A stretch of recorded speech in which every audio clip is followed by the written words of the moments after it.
ამ საკვალიფიკაციო იგი უგულავას კანდიდატურას დღეს საქართველოს პრეზიდენტიც გამოეხმაურა. მიხეილ სააკაშვილი უგულავას სულ მხარდაჭერას უცხადებს და საზოგადოებას სწორი არჩევანის გაკეთებისკენ მოუწოდებს. აქ რამდენიმე საკითხი ერთხელ შეგვიძლია ყველა ვთქვათ, რომ ვთქვათ არის ხალ კანდიდატები, ვინც იძახიან, რომ გაზი და წყალი იქნება უფასო, ან ძალიან პატარა ფასად. 5 თეთრად, 10 თეთრად. შეგვიძლია მივცეთ ხმა ასეთ კანდიდატებს, მაგრამ მაშინ უნდა ვიცოდეთ, რომ ბოდიში, მაგრამ წყალი და გაზი აღარ გვექნება. შეგვიძლია სხვა კანდიდატებიც არსებობენ, რომელიც იძახიან, რომელიც დაბერავენ ლამაზად ტუჩები, შეიძლება დაბერონ და თქვა შევხედეთ რა ლამაზი ვარ, რა კაი შესახედავია, როგორ შეიძლება ესეთ ბიჭს არ მიცე ხმა, ხო? ნუ ამითი რომ ქვეყანა შენდებოდეს სილამაზით, მაშინ მაგალითად თბილისის მერად ნანკა კალატოზიშვილი უნდა ავირჩიოთ.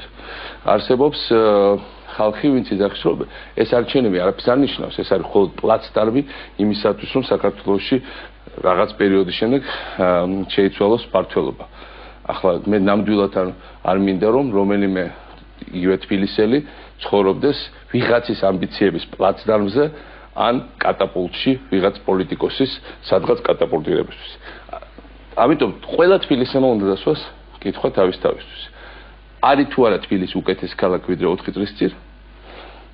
მოწონს თუ არა მას აღშენებლობა, რომელიც ახლა ამ ყველას აღიარეს